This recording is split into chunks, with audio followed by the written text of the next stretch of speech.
radio que se ve. El siguiente espacio educativo está dirigido a niños, niñas y adolescentes. Cultura ecológica para el mundo real. RCR presenta El Conuco de Prometeo, una producción nacional independiente de Carlos Peláez, certificado número 22388, para dar cumplimiento al artículo 14 de la Ley de Responsabilidad Social. ¿Tú crees que todo está mal? No todo está mal. Estas son las buenas nuevas, fresquitas del Conuco de Prometeo. Chamita egipcia inventa una manera de convertir la botella de fresco en combustibles líquidos. Asa Abdel Amin Fayan, una estudiante egipcia de 16 años, diseñó una manera de convertir el plástico en diésel y gas natural a través de su conversión en materias primas para la producción de biodiesel.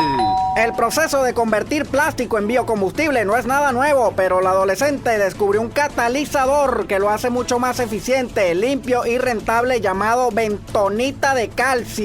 Una premiamentazón le dieron a la muchacha por sus descubrimientos revolucionarios que ya llamaron la atención de todas las instituciones dedicadas a la eficiencia energética. Esta nueva técnica no va a mejorar el cambio climático, pero ayudará a reducir la enorme cantidad de basura plástica que se produce cada año y reducirá también la necesidad de explotación y refinación petrolera, actividad que es más dañina que un discurso político de odio. La adolescente se encuentra en proceso de patentar su invento para poder seguir desarrollándolo, lo cual demuestra que los muchachos tienen que estudiar para salir de abajo.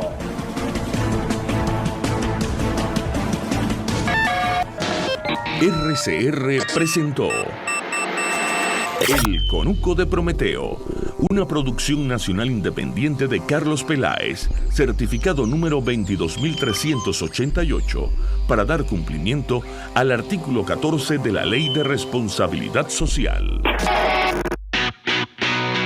Moisés Naim en Efecto Naim. Hola, soy Moisés Naim desde Washington. Conéctese a rcr.tv.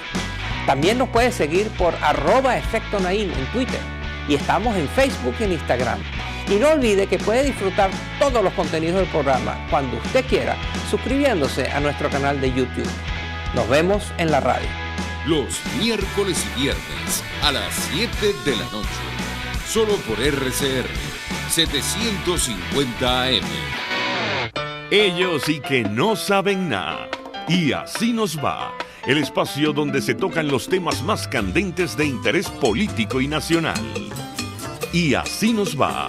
En este programa, la picardía y el humor inteligente son los protagonistas. Pura cabilla. Lara y Hernández descosen y revelan los secretos más oscuros del acontecer político. Y así nos va. De lunes a viernes a las 4 de la tarde. Por RCR 750 AM. En la crisis se encuentran las oportunidades. Aquí en Sin Estrés se las mostramos con invitados especiales que nos regalan sus experiencias por una Venezuela mejor. Cada tarde, de lunes a viernes a las 3, desde el emprendimiento, la educación, la salud y el entretenimiento. Por nuestra calidad de vida se nos hace necesario tomar un respiro del agobio diario, dedicar unos minutos a la salud mental y emocional para vivir sin estrés. Sin Estrés, de lunes a viernes a las 3 de la tarde por RCR 750 AM y RCR.tv, la radio que se ve.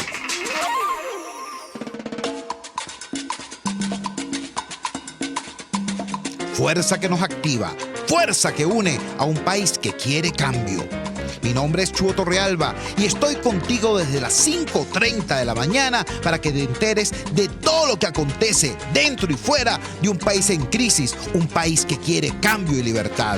Unidad, la fuerza es la unión. De lunes a viernes desde las 5:30 de la mañana con Chuo Torrealba. Solo por RCR, porque lo bueno une. RCR 750 AM. Porque lo bueno une. El siguiente programa de opinión contiene elementos de lenguaje, salud, sexo y violencia que pueden ser escuchados por niños, niñas y adolescentes sin supervisión de sus madres, padres, representantes o responsables. RCR presenta Buen Provecho, una producción nacional independiente con certificado número 22388 para dar cumplimiento al artículo 14 de la Ley de Responsabilidad Social. A partir de este momento, los invitamos a formar parte de esta mesa donde se componen y descomponen los problemas del país.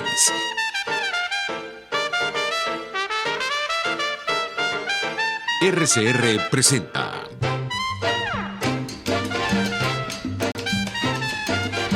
Buen Provecho.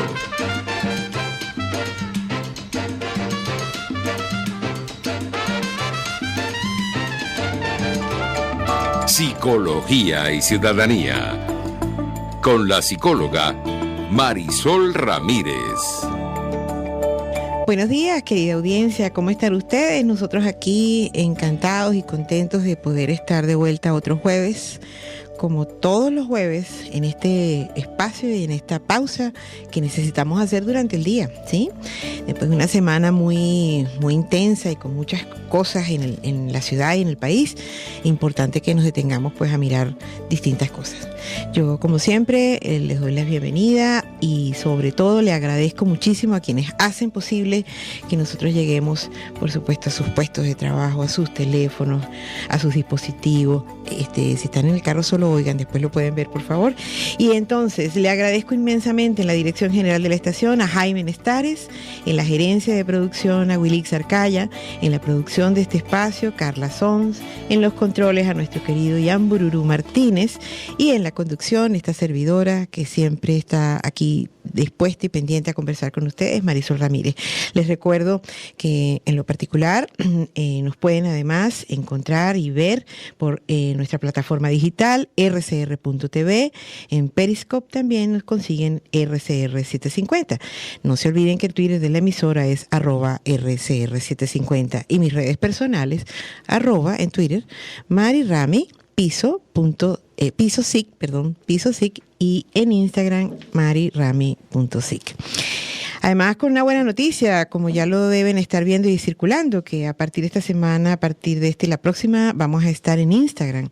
Y eso nos va a permitir además que nos sigamos no solamente más en vivo, sino además con nuevas maneras dentro de este espacio. Hoy tenemos un programa muy especial, porque además es un programa que continúa una iniciativa que empezamos a conversar la semana pasada. La semana pasada nosotros hablábamos fundamentalmente, nuestro tema tenía que ver con cómo es esto de la psicología sin fronteras en contextos de violencia psicosocial.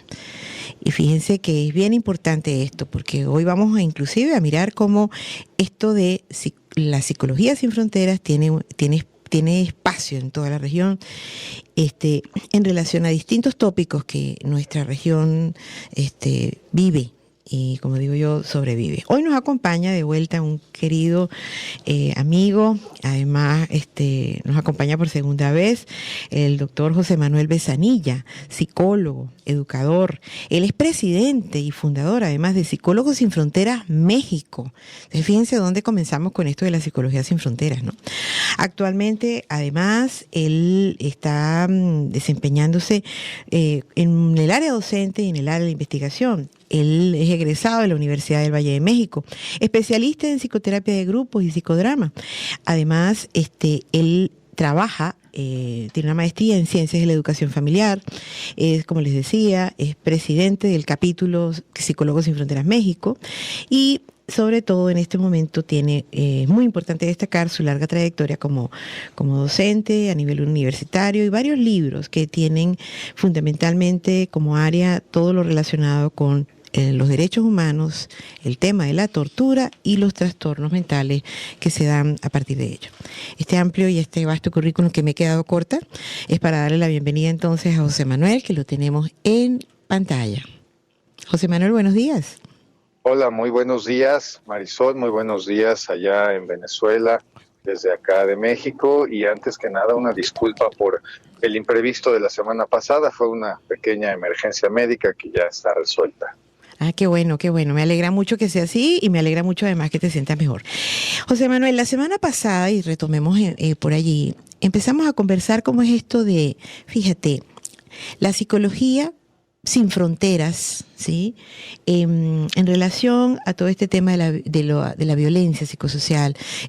Me quiero referir con ello, y hacíamos esa referencia la semana pasada, de cómo la mirada de nosotros los psicólogos fue requerida, de alguna forma, para empezar a ver otros escenarios que están ligados al tema del sufrimiento, al tema de, por supuesto, de todo lo que está ligado a estas perturbaciones que se dan a partir de situaciones tan difíciles como las que se viven en contextos de violencia psicosocial. Y cuando hablamos de Psicología Sin Fronteras, yo siempre digo que es la psicología que está fuera del consultorio, haciendo lo mismo que quizás podíamos haber hecho en el consultorio, pero en otra escala y con otras intenciones y con otros objetivos, sobre todo. En ese sentido, pues quería darte la palabra para que tú nos cuentes un poco lo que está pasando en México, por qué además en este hermano país ha sido tan importante todo este trabajo que tú vienes desarrollando, y luego veamos qué analogía podemos hacer con lo que pasa en Venezuela. Claro que sí, Marisol. Mira, nada más quiero puntualizar que si bien sí he tenido experiencia docente en investigación, actualmente desde hace 9 años trabajo en la Comisión Nacional de los Derechos Humanos, y ahí fue mi acercamiento a estas temáticas.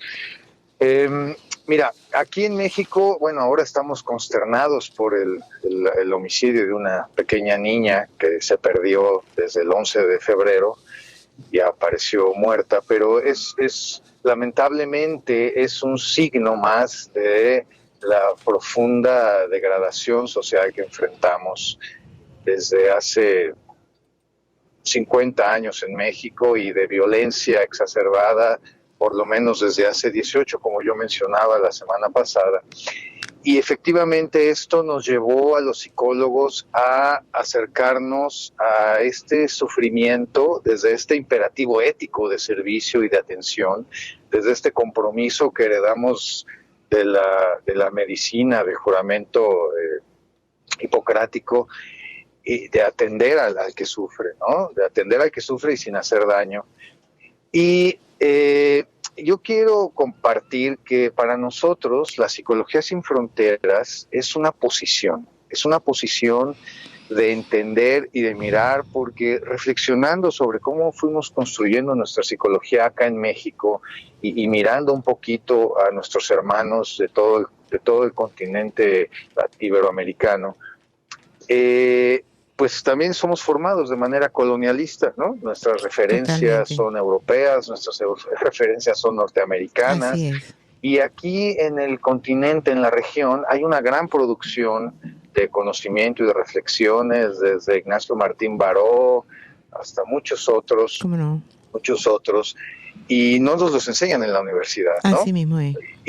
Y yo no estoy en contra de que aprendamos los métodos experimentales, de que aprendamos el primer laboratorio de psicología experimental de Wundt, ¿no? No estoy en contra de que entendamos los principios del conductismo o de la Gestalt alemana, no estoy de acuerdo con eso. Pero sí me parece que tenemos que tener claridad de dónde estamos parados y de que la naturaleza de nuestro comportamiento y nuestros referentes histórico-culturales son distintos a los de los sajones. Así. Y entonces eso nos lleva a comportarnos de otra forma, ¿no? Totalmente, José Manuel, y me encanta esta referencia que haces, porque es como darle a cada cosa su justo lugar. Nosotros tenemos nuestra propia historia, nuestra propia identidad. Cuando hablo de la región, de México hasta Argentina, somos uno, pero en ese ser uno tenemos particularidades y diferencias, y qué importante poderlo ver. Sabes que cuando me comentas lo del la muerte de esta niña, me haces recordar y necesito hacer esta mención. Nosotros acá, lamentablemente, estamos trabajando muy duro también con otras organizaciones, todo el tema del feminicidio, entendiéndolo desde la perspectiva de género. Y yo insisto mucho en hacer el énfasis aquí porque, fíjate, tú lo estás diciendo, la muerte de una niña, por su condición de niña, por su condición de mujer, ya nos hace hablar ya no de un femicidio o un homicidio, que sería lo que en términos estadísticos pudiéramos mencionar, sino de un feminicidio. Y aquí, por ejemplo, nosotros para finales de enero, ya hoy estamos, fíjate, a 18 de febrero, teníamos alrededor, ahorita no les puedo compartir el número, pero teníamos alrededor de más de 30 mujeres víctimas de feminicidio en el país. Solamente en la primera semana de enero tuvimos 8 casos. Entonces, fíjate que esto que tú estás comentando, mi querido José Manuel, con todas las distinciones y las diferencias, nos acerca a ver qué es lo que está pasando. Porque en un contexto de tanta hambruna, de tanta inseguridad, y ustedes que tienen además todo un conflicto armado, mucho más declarado, por supuesto, que el nuestro, fíjate cómo esto se repite. Entonces, me parece importantísimo, interesantísimo ese apunte que tú mencionas, ¿no? Cómo desde la psicología podemos mirar las particularidades que nos aquejan a cada espacio, a cada espacio geográfico, pero por supuesto con una visión integradora y sobre todo una visión, como tú bien decías, desde la perspectiva de lo que es lo psicosocial. Y esta es una categoría, José Manuel, que me encantaría que tú pudieras como aclararle a la audiencia. ¿Qué es lo que para nosotros, verdad, corresponde a lo que es lo psicosocial? Mira, nosotros hemos estado reflexionando y tratando de construir el campo y construir el concepto, porque cuando empezamos a visualizar la necesidad de acercarnos a las familias de personas desaparecidas, de personas que han sufrido tortura, encontrábamos mucha literatura, pero no había una definición conceptual, ¿no? Y entonces, bueno, nos dimos a la tarea de hacer una construcción y creo que llegamos a construir 2 conceptos, ahora no los recuerdo de memoria, pero uno tiene que ver con tomar una posición ética y existencial. Esto es, tiene que ver con tomar una posición ante lo que está ocurriendo para, a partir de esa posición, poder tomar acción en favor de reconocer lo que está ocurriendo y en favor de poder reivindicar a quien está sufriendo, pero a quien está sufriendo no por una patología derivada de su proceso de desarrollo, sino a quien está sufriendo por condiciones generadas en el contexto histórico, político, económico, social, ¿no? Y entonces tenemos que despatologizar este sufrimiento y tenemos que descriminalizar este sufrimiento. Y eso nos enlaza con la otra concepción más metodológica. Esta es una primera más ética, epistemológica, y la segunda es más metodológica y tiene que ver con las acciones desde una psicología clínico-social para entender los puentes de enlace y los vínculos que se dan entre el proceso sociohistórico-cultural que se enfrenta y cómo el sujeto lo recibe, lo procesa y devuelve una manifestación, donde incluso en muchas ocasiones estas manifestaciones de dolor, de ansiedad, de angustia, son intentos de adaptación y son intentos de responder al contexto tan avasallador que estamos enfrentando y que nos anula, ¿no? Y anula la primera estructura, que es el amortiguador de esto, que es la familia, se ve aplastada entre el dolor del individuo y las manifestaciones devastadoras, el tsunami de cuestiones políticas, económicas, alimentarias, ¿no? Así y la familia queda aplastada, y entonces ese primer amortiguador, que es el enlace entre el sujeto y la sociedad, también se ve aplastado. Y entonces por eso la frustración se vuelca al interior. Esa es una reflexión que hacía yo ayer con mis hijas a partir de lo que está ocurriendo acá en México. Y entonces, ¿cómo es que esta frustración social, esta, ya me corrigieron mis colegas conductuales, pero yo lo sigo leyendo como una desesperanza que se ha instalado, sí, se vuelca contra lo más cercano que tenemos, porque la violencia del contexto, la violencia estructural y cultural es difusa. Es como un fantasma y además tiene que ver con un arreglo de condiciones institucionales donde nos devuelve como si nosotros fuéramos los patológicos. Exacto. ¿No? Nos devuelve un doble discurso. Sí. Y entonces esta confusión y esta frustración que genera impotencia, que genera rabia, ¿no? Sí. Se vuelca contra lo más cercano que son los miembros de la familia, Sí. y entonces ahí explota, y explota contra lo más frágil son los niños, pero la mamá no va a dejar que la violencia explote contra el niño, entonces se pone en medio, ¿no? Así, y sí. ahí. Sí, explota contra los niños, las niñas, las adolescentes, los adolescentes. Fíjate una cosa, además, José Manuel, tu reflexión que me parece magistral, me hace pensar que cuando dijiste despatologizar y descriminalizar, es bien importante esto, porque en la medida en que se siga viendo estos síntomas de la violencia como un tema patológico solamente, como un tema criminal, reducimos la responsabilidad, reducimos el impacto que tiene la educación, el tratamiento de los valores, que es lo que está pasando desde la trama colectiva, y lo dejamos reducido a algunas personas, que tienen algunos problemas, y por eso es que son violentos y por eso es que son criminales. Y eso no es para nada la perspectiva ni útil, ni que nos permite de alguna manera encontrarnos en este sentido. José Manuel, no te puedes mover de ahí, ya lo sé, y nuestra audiencia no tampoco, porque nos está escuchando, pero a la vuelta vamos a seguir profundizando en esto. Ya regresamos. Usted escucha Buen Provecho por rcr.tv, la radio que se ve. Sintonícenos a través de Periscope, @RCR750, la radio que se ve. El que sabe de sabor sabe de saber que Del Corso es la clásica pastelería italiana de Caracas. Qué ricos sus dulces típicos tradicionales, como los auténticos cannoli, la sfogliatella o la cola de langosta, no tienen comparación. La pasta seca de almendras y chocolate o su gran variedad de tortas, cumpleaños, bodas, bautizos o comuniones, reuniones familiares o eventos corporativos. Teléfonos 0212-941-1971. Pastelería Del Corso, la pastelería italiana por tradición y excelencia. RCR 750 AM, porque lo bueno une.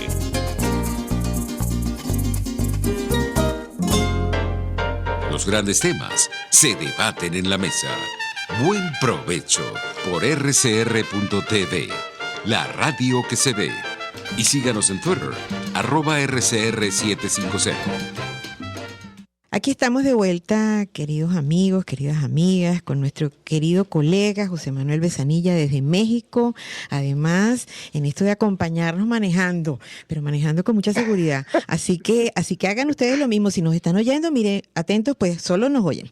José Manuel, a ver, conversábamos antes de irnos en relación a esta cosa de poder entender que cuando llevamos los problemas que vivimos como colectivo a un espacio psicosocial, estamos tratando de no solamente de, que es fundamental, de intervenir y de atender ese sufrimiento que la gente tiene por todas estas razones que aluden, por supuesto, a programas políticos, a programas de Estado, donde sabemos que hay distintos intereses y que no siempre van a redundar en el bienestar de la gente, ¿no? Entonces, entender que estos problemas, en muchísimos casos, es importante verlos en el contexto social y no en el contexto individual de la patología, para lo cual, como tú bien lo explicaste divinamente, cómo estamos formados, sino cómo corresponde a un orden social, que para mí es un desorden social, que no conduce por supuesto, al bienestar, es parte importante. Entonces, en ese sentido, José Manuel, te preguntaría para que nos ilustres, ¿verdad? ¿Cuáles acciones, qué cosas ustedes han encontrado allá en México con toda esta problemática, además, no solo de violencia? México, sabemos, lamentablemente tiene unas cifras muy altas en relación a todo lo que es la muerte en circunstancias de conflicto, por violencia y por toda esta cosa que que conocemos. Y lamentablemente debo decir, Venezuela no está lejos, ¿no? O sea que pudiéramos destacarnos por otras cosas también. Pero bueno, vamos al punto. Entonces, en ese sentido, mi querido José Manuel, ¿qué acciones has encontrado tú y con tu gente y con tu grupo que han sido de utilidad y que han sido en este sentido emblemáticas para atender este sufrimiento desde esta perspectiva psicosocial? Mira, el trabajo desde la perspectiva psicosocial acá en México es muy joven. Uh-huh. Es muy, Estamos, José Manuel. Muy joven. Ajá, okay. No tenemos... Estamos teniendo problemas porque seguramente José Manuel está pasando por alguna zona donde la señal no funciona, pero ya lo vamos a oír. Es importante, fíjense que José Manuel nos comenta que es muy joven esa perspectiva en México. En Caracas y en Venezuela también lo es así. Nosotros tenemos, y cuando él comentaba todo lo que es el tema de la formación como psicólogo, debo también acompañar esa reflexión con que en nuestras escuelas, en nuestras escuelas de psicología de las universidades venezolanas, es apenas ahora cuando estamos de alguna manera mirándonos y abriéndonos a esta posibilidad. Ya tenemos otra vez a José Manuel allí en línea. Ya. Entonces, justamente retomando lo que dices, Marisol, es muy joven. Hay algunos esfuerzos que se han hecho desde la sociedad civil, de organizaciones de la sociedad civil muy loables. Hay algunos psicólogos que han ido trabajando y se han ido formando en el campo, pero son formaciones muy intuitivas, muy desde la lectura individual, se han formado grupos de estudios y se va avanzando poco a poco en esto. Nosotros desde Psicólogos Sin Fronteras en México nos hemos estado dando cuenta de la necesidad de basar el trabajo en la comunidad, en la formación de grupos, ya sea en la comunidad natural, cuando son comunidades originarias o en zonas rurales, o la conformación de grupos y colectivos de familias, porque eso les da muchísima fuerza, muchísima potencia, tanto para el trabajo interno como para la gestión ante la autoridad, ¿no? Eso les otorga muchísima potencia. Entonces, mucho del trabajo que estamos intentando realizar tiene que ver con el fortalecimiento de los procesos grupales. Uh-huh. La otra de las acciones muy valiosas que hemos encontrado y que han sido validadas por las familias, fundamentalmente de personas desaparecidas, porque el perfil de las personas en situación de victimización es distinto, ¿no? Uh-huh. Las personas víctimas de abuso sexual no se agrupan, por lo menos acá en México. Las familias tampoco, no mucho tampoco. Uh-huh. Aquí, pero probablemente tiene que ver con estigma y muchas otras cosas, ¿no? Uh-huh. Pero, por ejemplo, apenas empieza el movimiento femenino muy fuerte a partir de los muy violento, uh-huh. Pero si no, me parece que es importante tomar esa voz y es muy importante que se escuche esa voz y me parece que posteriormente tendrán que ir mesurando el discurso para articularlo de otra forma, pero bueno, en estos momentos es así. Uh-huh. Y entonces, con las familias de personas desaparecidas, lo que hemos encontrado es la formación de acompañantes pares. Como yo mencionaba la semana pasada, sí. En las primeras acciones en las que nos vimos impelidos los psicólogos, y yo he ofrecido disculpas a las familias por esos errores, a trabajar con ellas, a acompañarlas. No teníamos idea de lo que estaba pasando, porque esta formación no existe. En México no existe en las universidades. Uh-huh. Y los teóricos de lo psicosocial y los teóricos de la violencia política no se leen en las universidades, muchas veces ni en posgrado, ¿no? O sea, uh-huh. No se lee eso. Tremendo. Entonces, entonces fuimos... reconstruyendo puentes con las familias y fuimos formando o estamos formando acompañantes psicosociales pares, ¿no? Y esto tiene que ver a partir, por ejemplo, de los ejercicios de doble tutoría que se hacen en las escuelas de educación superior, media superior, como un docente entrena a uno o dos tutores, estudiantes que van tutoreando a otros estudiantes, ¿no? O cómo es que se van generando los procesos de acompañamiento en los procesos psicodramáticos donde hay yo auxiliares, ¿no? Un poco con esta idea fuimos formando acompañantes pares de familiares interesados en el tema psicosocial. Es la propia familia, entonces, las que trabajan allí, con las que ustedes están trabajando, la misma gente de la familia. Sí, trabajamos con las personas de las familias, desarrollando habilidades básicas de derechos humanos, de perspectiva psicosocial, incluso de primeros auxilios psicológicos, de cuándo identificar cuándo hay un factor de riesgo, cuándo hay un foco rojo y entonces se requiere derivar a una atención especializada, de procesos grupales básicos, ¿no? Desarrollamos estrategias presenciales. Pero también las familias en México, el territorio es gigantesco, 2 millones de kilómetros, y entonces también están muy dispersas. Entonces hemos recurrido a la tecnología para desarrollar algunos cursos virtuales para poder acercarles la información a las familias. Por el otro lado, sí, te oigo, te oímos. Por el otro lado,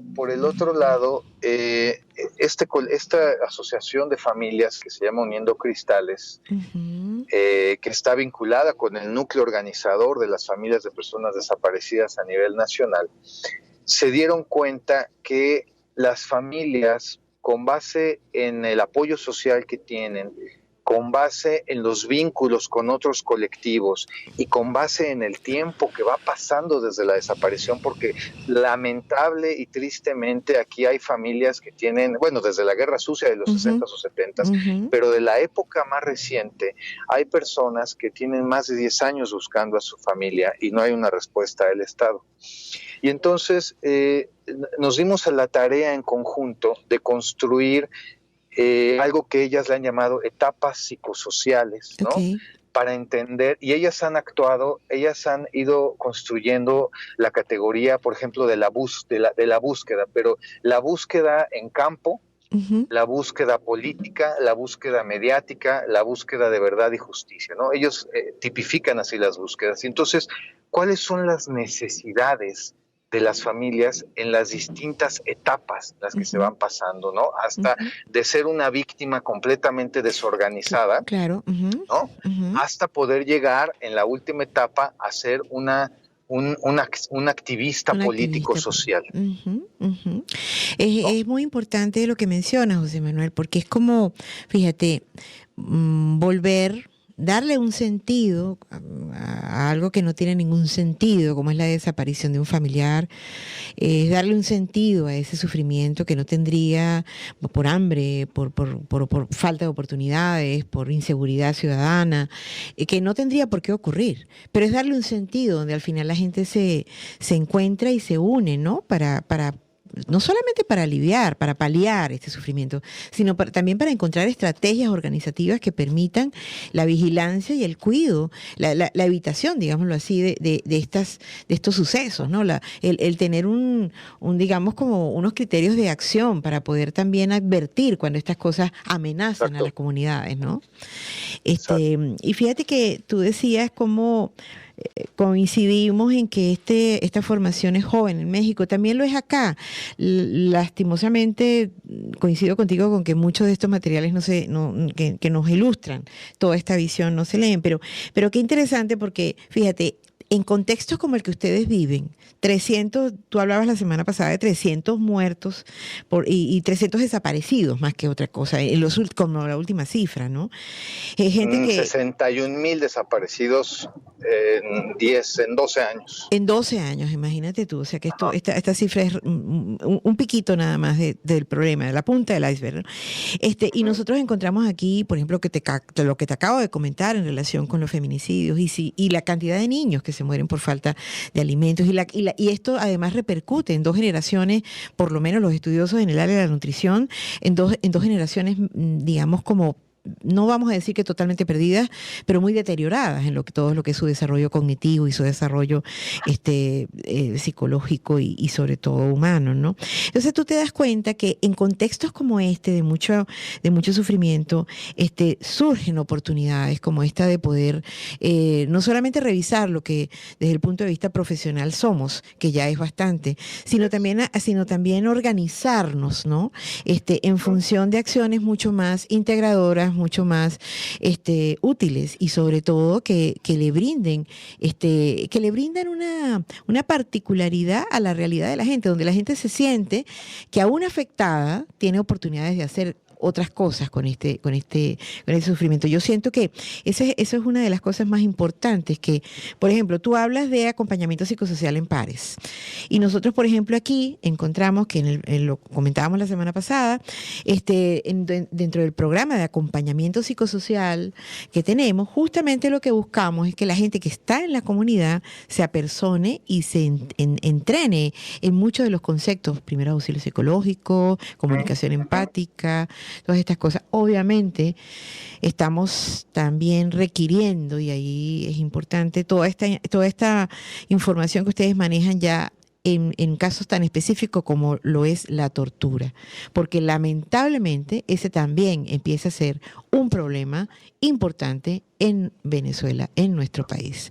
En ese sentido, José Manuel, sería interesante escucharte. ¿Cuáles son esas? Además, a mí me gusta mucho cuando tú hablas de los errores de los psicólogos, porque siento que es una cosa muy respetuosa y humilde, y yo coincido contigo, ¿no? Pero en ese sentido, esos errores que tú mencionas, esos errores viejos de los psicólogos, vamos a decirlo así, puesto que estamos de alguna manera, y ustedes lo están haciendo, ¿qué te han mostrado y qué te han enseñado frente a este nuevo flagelo para mí que tiene que ver con la tortura y la desaparición forzosa allá en México? ¿Qué nos puedes comentar al respecto? Mira, la tortura, yo me aproximo a la tortura en la Comisión Nacional de los Derechos Humanos. Yo estaba, como la mayoría de las personas, normalizado a ella, y la veía yo en las películas de Hollywood y ese tipo de cosas, y pues me llamaba la atención. Pero ya que me voy acercando a esta, mira, el primer error que tienen los psicólogos que pretenden acercarse a la tortura es, y especialmente los que pertenecen a instituciones públicas, que son los que normalmente dictaminan sobre tortura, las comisiones de derechos humanos y ese tipo de cosas, es mirarlo como un simple procedimiento, como una simple valoración psicológica. Uh-huh. De hecho, en mi humilde experiencia, el procedimiento de valoración psicológica de tortura es una valoración psicológica estándar, digamos, con instrumentos específicos, con una entrevista dirigida a un contexto específico. Lo delicado del tema es interpretar esos hallazgos en el contexto. Eso es lo fundamental. Entonces, si yo soy un psicólogo que estoy enfocado en con el respeto que me merecen las corrientes psicológicas, la que todo el mundo profese, si estoy enfocado en sentirme bien, en la catarsis, si estoy enfocado en cuestiones de teoría general, pero no leo, no conozco historia, no conozco política, no conozco economía, no leo las noticias, no estoy versado en el contexto del país, pero en el contexto de la región y en el contexto global, no voy a poder entender que este sujeto torturado es una manifestación sintomática de un sistema torturante, de un sistema tortura, que de hecho estamos empezando a trabajar una investigación sobre el sistema torturante a partir del texto de tortura psicológica del doctor Pau Pérez Sales, que él habló del entorno torturante, y revisando los indicadores de violencia estructural, podemos ubicar que el sistema, dentro de su rama de investigación criminal y dentro de seguridad, tiene un arreglo de condiciones para que, desde que entra en contacto con la persona, despojarlo de toda dignidad. De inmediato. Ese es el objeto, y eso es muy importante, porque eso nos lleva además a reconocer que es una forma de enloquecimiento procurada y preparada. sin lugar a dudas. ¿Ah? Es que la gente entra en caos, la gente no sencillamente pierde el valor de su propia vida. Y esto es tremendo, visto como un tema, además como política. Otro de los errores, sí, muy delicado. Otro de los errores fundamentales es pensar que la tortura solamente se liga a lesiones físicas. Eso es un error garrafal. Porque desde la estructura del entorno torturante y hay lo que se llama, cito nuevamente al doctor Pérez Sales, lo que se llama la tortura blanca, que tiene que ver con posiciones forzadas, tiene que ver con dejar a alguien parado 15 horas, 18 horas en una pared, dejarlo arrodillado, no darle alimento suficiente, no dejarlo dormir, ¿no? O sea, sí, quebrar su alma sin tocarlo. Y entonces, muchas de las instancias de documentación de tortura y, ojo, quiero resaltarlo y con el respeto que me merece la ciencia y profesión a la que yo le dedico mi vida. Así es. Por falta de nuestra formación teórica metodológica seria, estamos supeditados a lo que dicen los médicos, porque no tenemos en general los argumentos para defender nuestros hallazgos clínicos psicológicos sin que haya una lesión. Y eso habla de una profunda pobreza teórico-metodológica. Qué importante eso que mencionas, José Manuel, y vamos a ir en detalle a ese tema, porque estar supeditados a la medicina, al diagnóstico médico, es una posibilidad, pero que nos limita y nos crea un sesgo. Pero vamos a profundizar en ese tema a la vuelta, José Manuel. Ya regresamos. Usted escucha Buen Provecho por RCR.tv, la radio que se ve. Puedes seguirnos en nuestras redes sociales. En Twitter, @RCR750, la radio que se ve. En la Casa del Jabón puedes adquirir jabón, lavaplatos, cloro, enjuague y más, de recarga y fabricación propia. Lleva tu envase y compra lo que necesitas. Eso sí, de primera calidad y al mejor precio del mercado. Comprueba mi humilde recomendación en la Casa del Jabón, en La Candelaria, Avenida Universidad de Monroy Atracabordo. Y pregunta, ¿qué es el exterminador? La Casa del Jabón tiene la solución. En RCR somos vanguardia. Toda la programación de tu RCR también la puedes seguir a través de la internet. Audio y video en tiempo real. Noticias y mucho más. No te pierdas ni un segundo de nuestra programación. No hay excusa ni cadena que valga para que dejes de escucharnos. Ingresa a rcr.tv, la radio que se ve. Ellos sí que no saben nada. Y así nos va. El espacio donde se tocan los temas más candentes de interés político y nacional. Y así nos va. En este programa, la picardía y el humor inteligente son los protagonistas. Pura cabilla. Lara y Hernández descosen y revelan los secretos más oscuros del acontecer político. Y así nos va. De lunes a viernes a las 4 de la tarde. Por RCR 750 AM. En la crisis se encuentran las oportunidades. Aquí en Sin Estrés se las mostramos con invitados especiales que nos regalan sus experiencias por una Venezuela mejor. Cada tarde, de lunes a viernes a las 3, desde el emprendimiento, la educación, la salud y el entretenimiento. Por nuestra calidad de vida se nos hace necesario tomar un respiro del agobio diario, dedicar unos minutos a la salud mental y emocional para vivir sin estrés. Sin Estrés, de lunes a viernes a las 3 de la tarde por RCR 750 AM y RCR.tv, la radio que se ve. RCR 750 AM, porque lo bueno une. Los grandes temas se debaten en la mesa. Buen provecho por RCR.tv, la radio que se ve. Y síganos en Twitter, @RCR750. Aquí estamos de vuelta, amigos, además en un momento cumbre de la conversación con José Manuel, porque los psicólogos, José Manuel, en México y en Venezuela nos van a buscar a los dos. Nos van a buscar a los dos. Yo diré que, bueno, yo voy contigo, sola no voy, porque es una realidad lo que mencionas, es una realidad, y bueno, y siempre hay que hacer de alguna manera alguna nota simpática.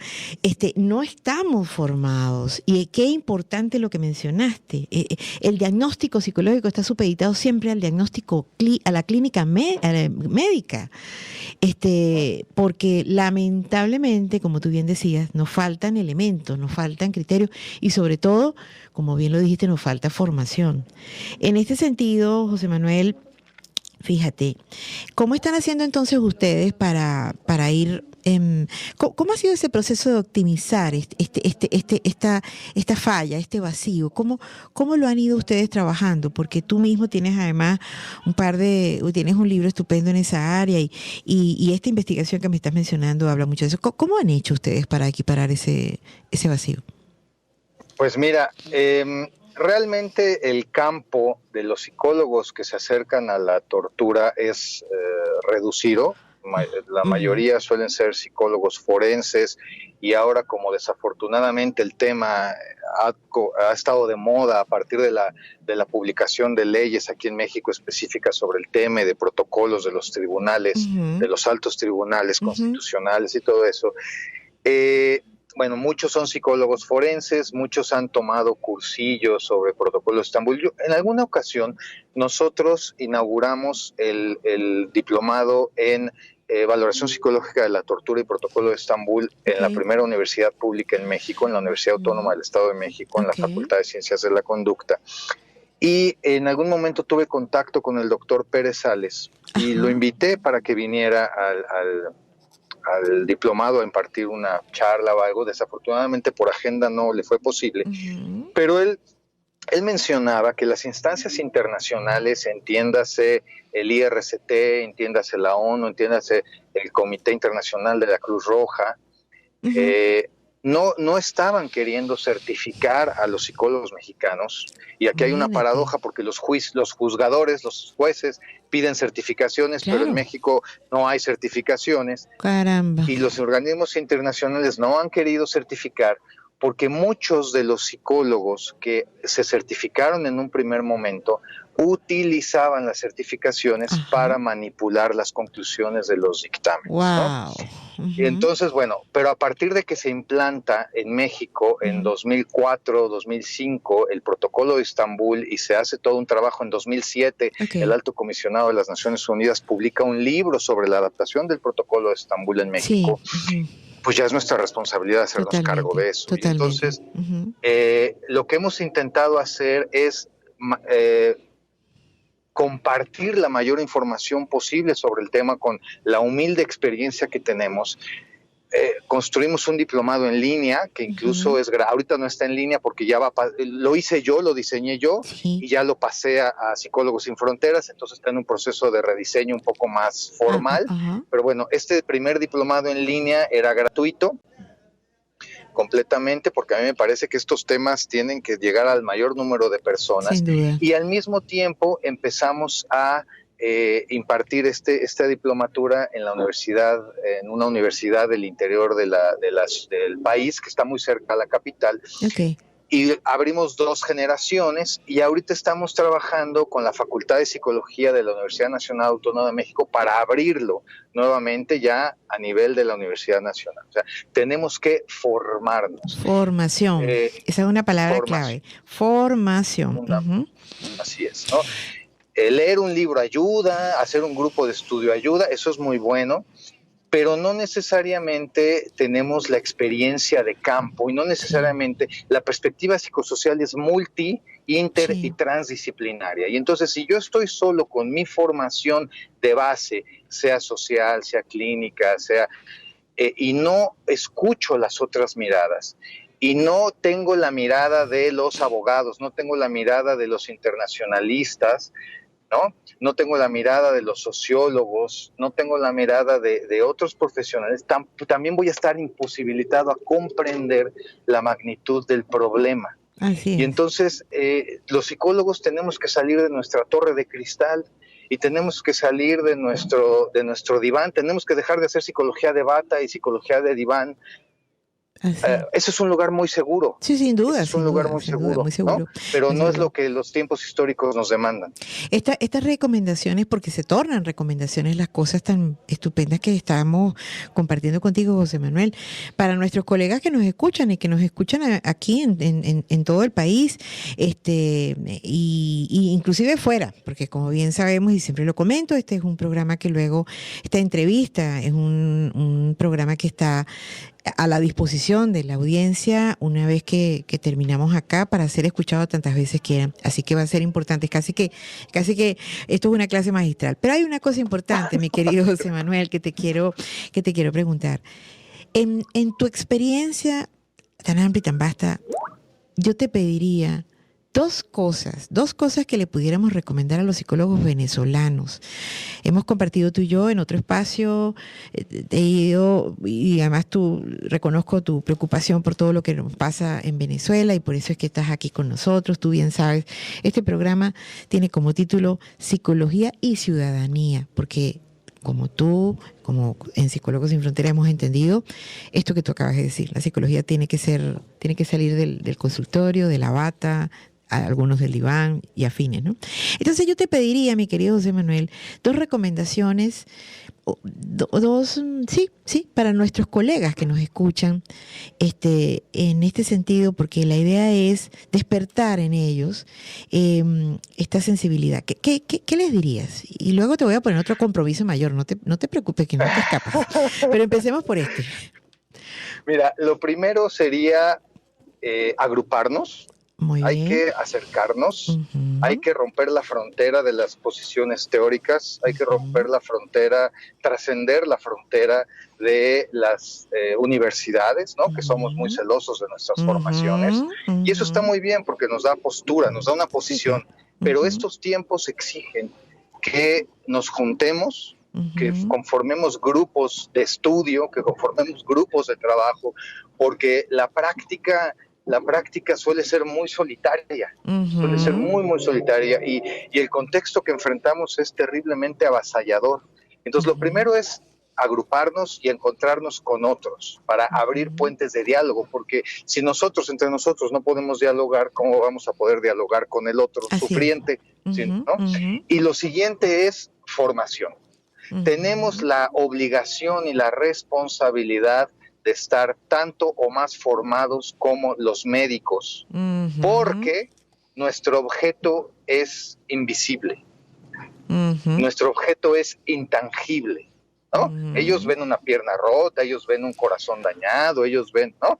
Nosotros trabajamos con el alma de las personas. Así es. Y entonces tenemos que formar, pero formarnos no solo es leer libros, formarnos es hacer un ejercicio de profundo y serio trabajo personal. Eso último, José Manuel, tiene un poder, bueno, es estupendo. Nosotros, yo quiero cerrar aquí para ir al siguiente corte, ya último, y anunciarte el último compromiso en el que te quiero poner. Pero yo siempre digo, nosotros no vamos a poder hacer por el otro lo que no hemos sido capaces de hacer por nosotros mismos. ¿Sí? Ya regresamos para cerrar esta estupenda entrevista con José Manuel Besanilla y una sorpresa que les tengo, un compromiso que le voy a pedir a él. Gracias, ya volvemos. Análisis, opinión, entretenimiento y mucho más. Escucha Buen Provecho por RCR.tv, la radio que se ve. Puedes seguirnos en nuestras redes sociales. En Twitter, @RCR750, la radio que se ve.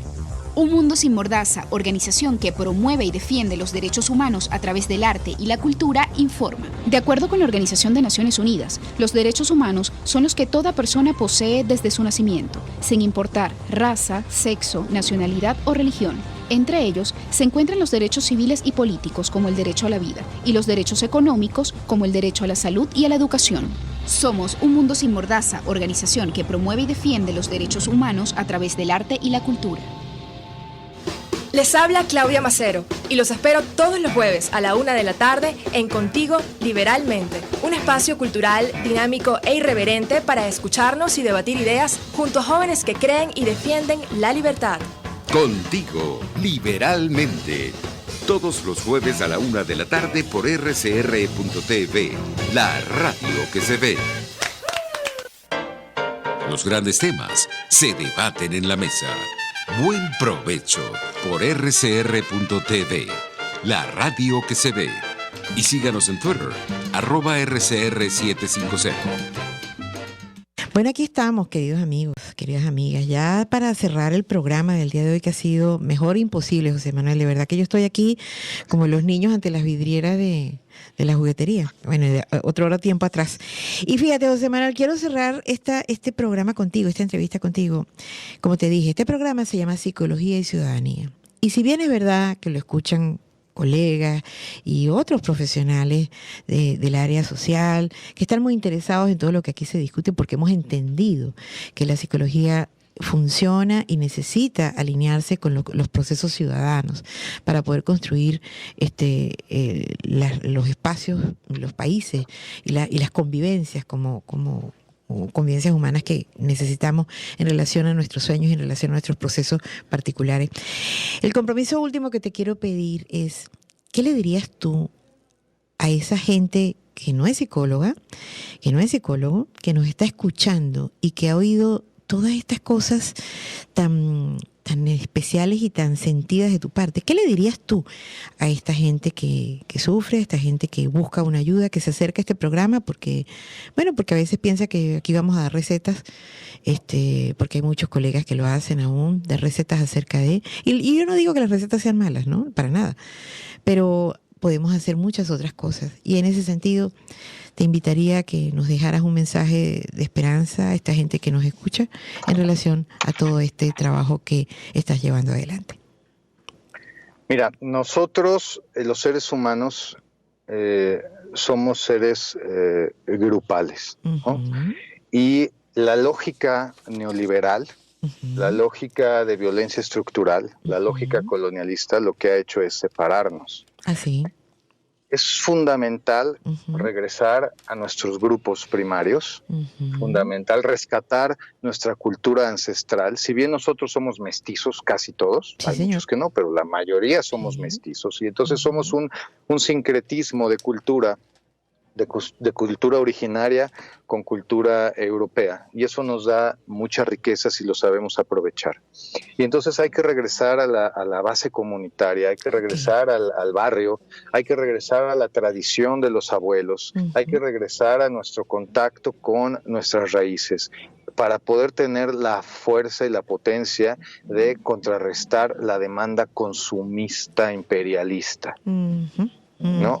Al capital le conviene que estemos alienados, y no es malo trabajar, y no es malo tener dinero, y no es malo tener un móvil bonito, y no es malo tener una computadora portátil linda, no, eso no es malo. Lo que es muy delicado es alejarnos de nuestra raíz originaria, nuestra humanidad, y de nuestra humanidad. Porque nos deja volando. Y entonces, como dijo Martin Buber, yo me encuentro en el tú. En la construcción de un yo-tú hay una unidad existencial básica, y entonces hay que regresar a mirarnos con el otro, con este otro que está junto a nosotros, y rescatar y actualizar la tradición de nuestros mayores.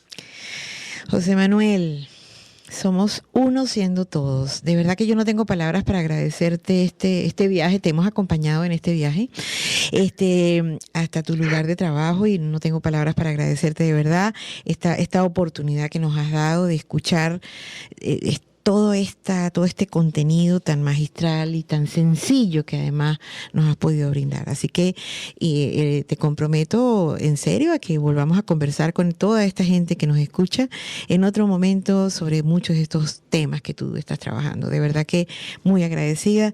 Quiero, por supuesto, despedirnos de ustedes, queridos amigos, queridas amigas que nos escuchan, dándoles las gracias por permitirnos llegar, les repito, a sus espacios, permitiéndonos reflexionar con ustedes en esto de poner a la psicología al servicio de todo lo que es nuestro proceso, nuestro nuevo proceso de construcción ciudadana y construcción de país.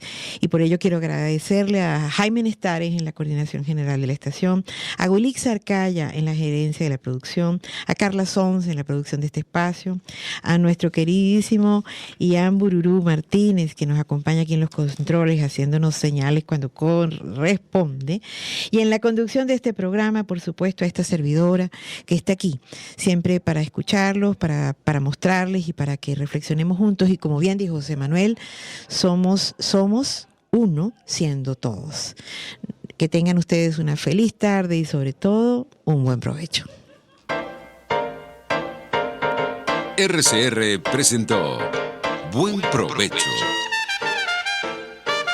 Síganos en Twitter en @RCR750. RCR 750 AM, porque lo bueno une.